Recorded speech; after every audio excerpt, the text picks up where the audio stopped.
Esse capítulo, Deise, é muito especial, focando em Sim, soluções. Eu sim. amei, eu amei. Assim, esse é sem dúvida o meu capítulo favorito. Olha, eu tinha dito isso do capítulo anterior, viu?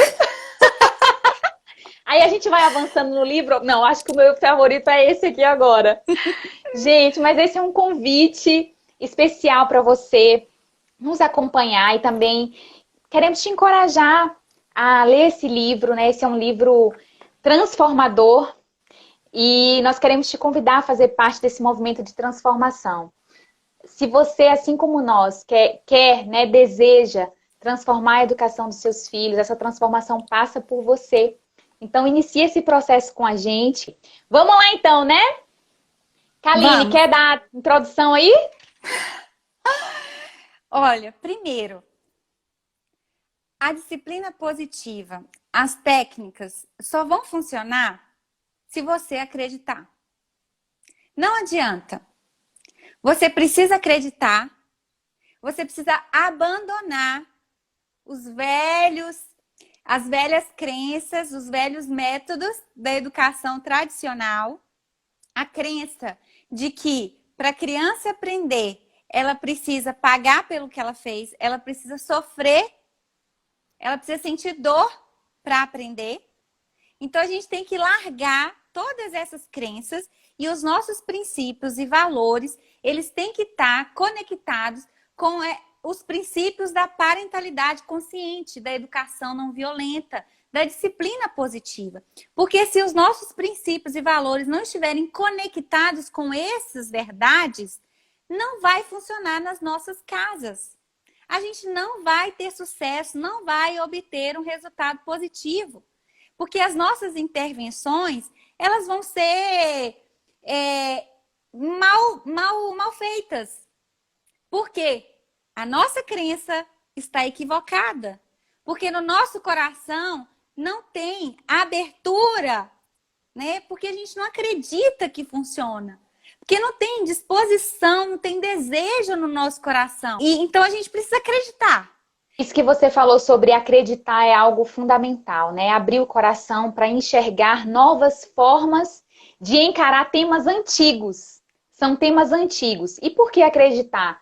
Porque isso que você falou, se a gente não acreditar, a gente não abre o coração, a gente não está disposto a ouvir com profundidade. Então, assim, esse capítulo ele fala sobre a importância de fazer esses pequenos ajustes, porque são pequenos ajustes, mas que trazem grandes mudanças.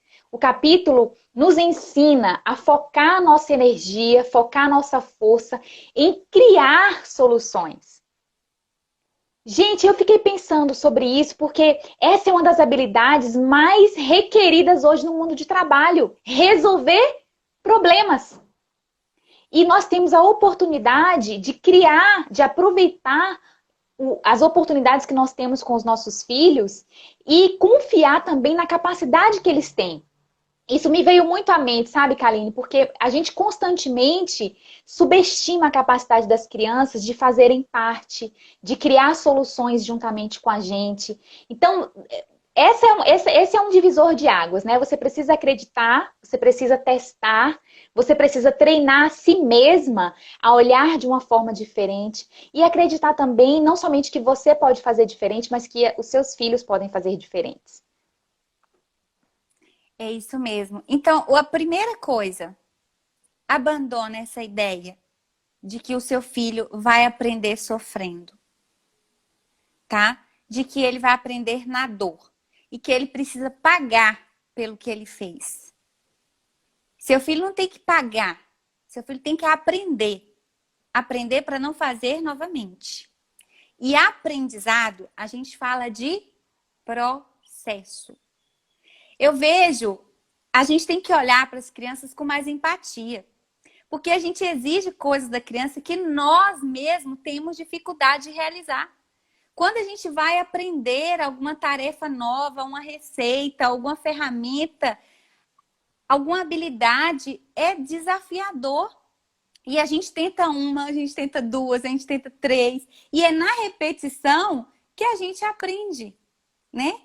E é o conceito da repetição espaçada.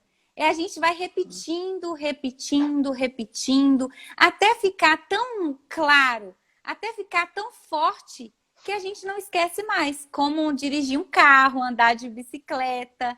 Então, gente, com as crianças acontece dessa maneira também. Então, por que você quer falar uma única vez e quer que seu filho aprenda e te obedeça? Você está entendendo? Mais empatia. Vamos olhar para as crianças, entendendo a capacidade da criança.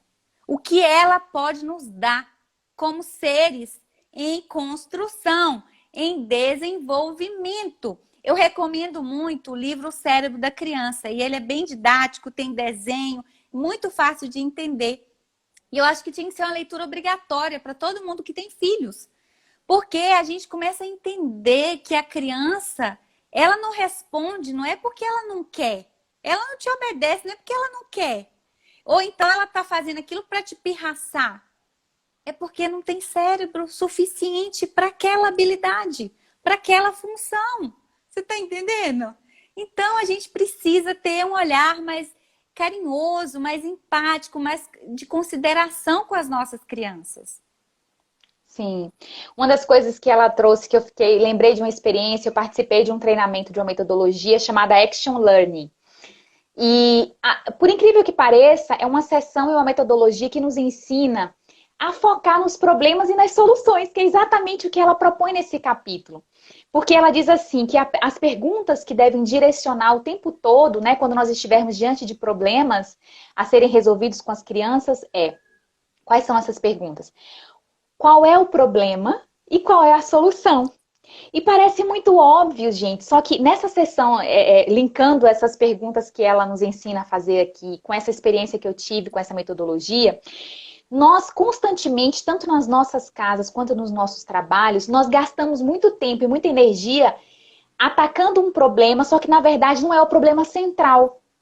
Às vezes a gente gasta muita energia, envolve muita gente, conversa, discute, gasta muito tempo, mas às vezes a gente não olha para aquilo que é a raiz. Não consegue achar agulha no palheiro, como se fosse isso, sabe? Ou procurando culpados, né?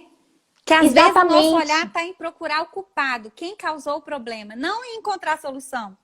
E isso porque nós estamos acostumados, né, Kaline, a esse esquema de punição. Ou seja, se tem esse problema, quem foi que causou, a gente precisa punir essa pessoa que causou. Então a nossa mente gasta energia para punição, mas não para solução. E é isso que ela traz nesse capítulo, sabe? Vamos nos perguntar e nos questionar juntos sobre qual é o problema, qual é o verdadeiro problema. E juntos construir uma solução para esse problema. E aí um dos princípios nesse sentido é trazer as crianças para participar desse processo, construir junto com o adulto, né, junto com a gente a solução. Então é nisso que eu quero, esse é um dos desafios desse capítulo, né? Convidar as crianças para fazerem parte da solução. Primeiro, está o tempo todo se perguntando sobre qual é o verdadeiro problema a ser enfrentado e qual é a solução que nós podemos construir. Não é a solução que eu vou impor porque eu sou adulto e eu acho que assim é melhor. Então não subestime as suas crianças, né? Chame junto para que elas façam parte desse processo. Eu tenho certeza, assim como várias experiências que ela traz, que a gente não consegue expor aqui, né, Kaline? São muitas experiências, tanto nas famílias quanto nas próprias turmas, né, escolas que professores começaram a usar essa metodologia. Eles têm inúmeras experiências de que eles trouxeram as crianças para fazer parte da solução. E, gente, o resultado foi incrível. Problemas como assim, tá todo mundo brigando no parquinho, porque todo mundo quer usar o mesmo brinquedo. E aí, alguém chamou todas as crianças para conversar, entender qual era o problema e discutir possíveis soluções. Né? Perguntas que estimulem a curiosidade. Por exemplo, o que está acontecendo, gente? O que foi que realmente aconteceu? Como que vocês se sentiram? O que vocês acham que poderiam... O que vocês acham que nós poderíamos fazer para resolver esse problema e todo mundo brincar? E as soluções vieram. São exemplos assim, do dia a dia, do nosso cotidiano. Problemas simples que às vezes nos tiram a paz, que faz o nosso ambiente um ambiente de guerra, de disputa de poder. mas que com soluções, né, Kaline, com posturas tão simples como essas que nós estamos compartilhando aqui, grandes mudanças podem acontecer. Essa semana eu falei sobre isso num post que eu fiz, né, que muitas vezes, se você observar, nós erramos no básico. É no básico, gente, às vezes as coisas mais simples que nós falhamos. Então, não despreze aquilo que parece ser óbvio. Porque pode ser que esse desprezo daquilo que é básico, daquilo que é fundamental, daquilo que é óbvio, pode estar trazendo vários problemas. Então, olhar com esse olhar de importância, de abrir o coração, como a Kaline falou no início, né? De refletir, pode trazer grandes mudanças para a sua vida e para a vida da sua família. O foco da disciplina tradicional é isso. É dizer o que a criança deve fazer ou o que ela não pode fazer. E a disciplina positiva, ela traz a criança para participar. Então, quando vai estabelecer regras, quando vai criar soluções para problemas, ela convida essa criança a participar dessas soluções. Porque a gente entende que quando a criança ela participa, ela se engaja naquela solução. Ela se sente encorajada a contribuir com a resolução daquele problema. Então, vai ter colaboração espontânea do coração, que ela não vai fazer porque obrigaram ela a fazer ou porque mandaram ela fazer, mas porque ela entende que é importante ela fazer para ela e para todas aquelas pessoas que estão envolvidas. Né? Então, ela entende valiosas habilidades para a vida, como respeito, como responsabilidade social. Então, ela vai obedecer, né? Porque ela tem uma consciência moral interna, né? De perceber as necessidades, tanto as suas próprias necessidades, quanto as necessidades do outro, as necessidades sociais, necessidades do grupo. Então, não é impor à criança a solução, né? Mas perguntar à criança e pedir, né, soluções e ajudar a criança, né, a criar essas soluções, porque ela vai se sentir fortalecida nesse processo, né? E o resultado, o aprendizado, gente, vai ser muito, muito, muito mais superior, né, do que você ir lá e falar, faça, porque eu estou mandando. Essa questão de você perguntar à criança o que está acontecendo, né? Ela traz aqui inúmeras perguntas, mas ela diz o seguinte: o pai, a mãe, ou o cuidador, o professor, nessa dinâmica, nessa relação, né? Espontaneamente, quando você abre o coração para aplicar essas técnicas, vai surgir as perguntas certas para você fazer. Porque essas perguntas, ela vai partir do pressuposto de que você não quer impor nada à criança, de que você não quer punir a criança, castigar a criança, e nem que você está perguntando para poder condená-la, censurá-la, reprimi-la. Porque às vezes a gente fala, quem fez isso? Né? Por que você fez isso? Já é um acusatório, né? Então a criança ela vai reagir em defensiva, tentando se proteger. Então ela não vai se abrir, né? Para aprender. o cérebro dela vai pegar toda aquela energia para se proteger, para se defender daquelas acusações. Então, uma vez uma mãe relatou que ela estava no parquinho e que na hora que ela olhou, ela viu o filho dela batendo numa criança. E ela foi imediatamente lá com aquele senso de justiça. E a gente, né, como mãe, a gente fica nessa situação de controle e a gente acha assim, se eu não castigar meu filho, ele vai se tornar um adulto violento, um ditador, e vai bater na mulher e vai me bater quando crescer. A gente já pensa há 30 anos lá na frente, né? E tem a pressão social ainda, né, Kaline? Além desse medo, tem a pressão social ali na hora.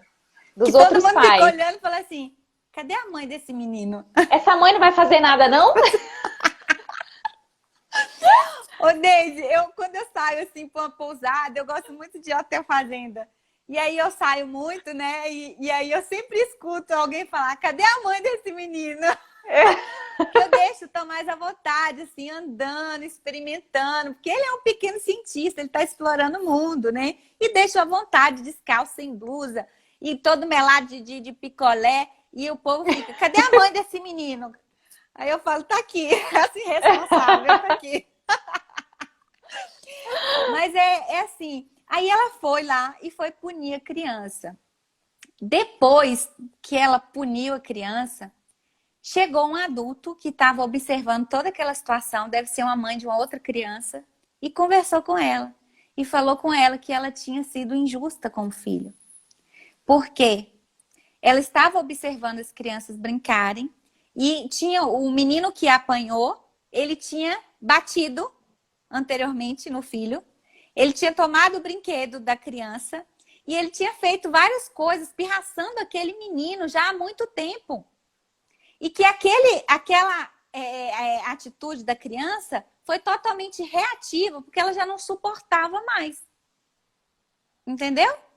E aí a mãe foi e lá e achou que o filho dela que era agressor, que o filho dela que batia nas crianças, entendeu? Como se o filho dela fosse o responsável, o culpado. E a criança apanhou, passou vergonha na frente das outras crianças. Então, às vezes, a gente toma muitas atitudes precipitadas porque a gente vai com esse pressuposto de que a gente está no controle da situação, sabe? E que tá vendo tudo, né? E não tá. Você entendeu? Então, a gente tem que perguntar o que aconteceu, filho. Olha as perguntas que ela sugere. Ela fala, para de falar e pergunta. O que está errado? Como você está se sentindo? Por que você acha que isso aconteceu? O que você aprendeu com isso? O que você acha que pode fazer para resolver esse problema? E uma coisa muito interessante é que ela fala o seguinte: se você não estiver pronto na hora para ter essa postura de focar nas soluções, de entender o que está acontecendo, de ouvir a sua criança, dá um tempo positivo, respira, procura se acalmar. Esse princípio, além de ensinar as crianças, primeiro a gente precisa aprender. Então, se a gente não se sente capaz o suficiente de resolver o problema naquele momento, que muitas vezes nós estamos irritados, nós estamos chateados, com raiva. E aí, se nós estivermos assim, nós também precisamos de um tempo para se acalmar. Não é apenas as crianças que precisam de um tempo para se acalmar. Então, se você observa que tem alguma questão, algum problema que está acontecendo, você não está pronto para resolver, calma, respira, dá um tempo para se acalmar. Esse, inclusive, é um princípio da comunicação não violenta. Se você não está pronto, se você sente que o seu dragão está saindo de você, porque quer pegar o outro pelo pescoço, veja esse dragão aí dentro de você, respira, deixa o dragão baixar o fogo, e aí depois você vai e conversa. Tem um provérbio bíblico que diz assim, ó, que o homem que não tem domínio próprio é como uma cidade sem muro. Antigamente, as cidades tinham muro. E esse era um símbolo de segurança. Então, quando nós estamos sem domínio próprio, sem condições, né, de controlar as nossas emoções, nós somos uma cidade sem muro, gente. Nós ficamos vulneráveis. Às vezes a gente acha que a gente vai... E é verdade, porque às vezes a gente acha que está com esse... A gente vai agredir o outro, né? E tem o poder de fazer o que a gente acha que tem que fazer, mas nós podemos causar problemas terríveis quando nós estamos assim, sem domínio, sem essa capacidade de pensar, de enxergar amplamente a situação. Então, se você tem algum problema, isso acontece várias vezes na vida da gente que é mãe, né? O tempo todo. Às vezes a gente está resolvendo alguma coisa, está trabalhando e acontece algum conflito, acontece alguma situação e às vezes a hora, o calor vem, a raiva vem e a gente não está pronto para resolver, para ouvir com o coração, para fazer essas perguntas que estimulam a compreensão do que realmente está acontecendo. Então, se você está nesse momento, né, calma, respira, vai para algum lugar, nem que seja o banheiro, fecha a porta, né, respira. Quando você se sentir pronta, e você tivesse calma, todos estiverem calmos, aí sim vocês podem discutir e buscar uma solução para o problema que está acontecendo. Primeiro, compreender o que está acontecendo e buscar soluções. Muitas mães, Deise, me perguntam assim, Kaline, eu posso colocar meu filho no cantinho do pensamento? Não. Cantinho do pensamento, ele não vai pensar em nada, tá? Se ele pensar, ele vai pensar mal ao seu respeito e ao respeito de quem colocou ele lá e de toda aquela situação. A gente sabe que para as crianças agirem melhor, elas precisam se sentir melhor. O cantinho do pensamento, ele causa baixa autoestima, porque a criança ela fica se sentindo culpada, ela fica se sentindo péssima, ela fica se sentindo mal, incompreendida. Ela desenvolve, ela gera sentimentos de raiva, de medo, de angústia, desenvolve o sentimento de vingança, de ressentimento, né? Se sente injustiçado. Então, o cantinho do pensamento, ele visa castigar a criança, é pagar pelo que você fez. Esse é o intuito do cantinho do pensamento, né? E a criança, ela vai se sentir pior. Agora, a disciplina positiva, ela traz o tempo positivo, que é diferente. É um lugar que não quer castigar a criança.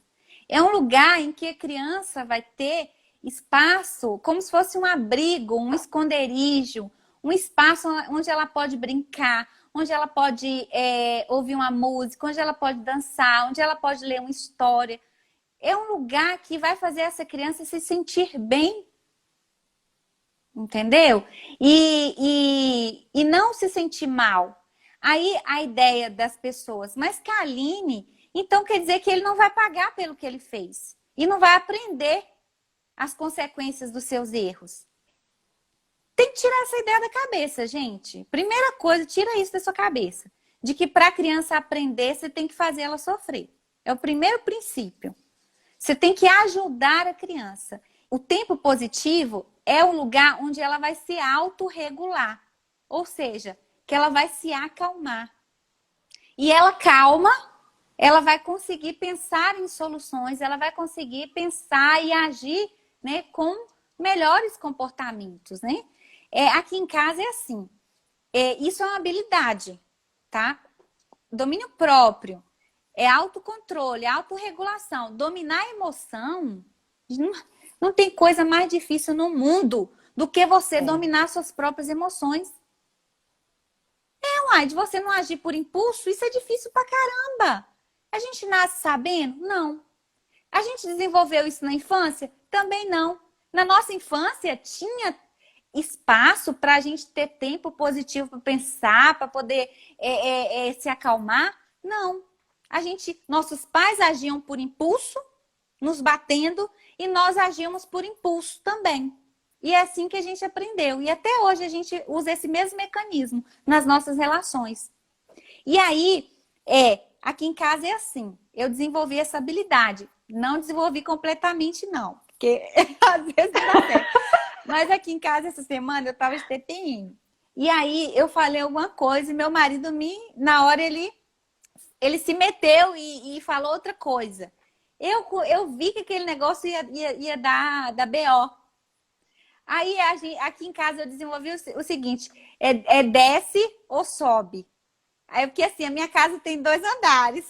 Então, quando eu tô em cima, sabe? E aí eu vejo que eu vou ficar nervosa.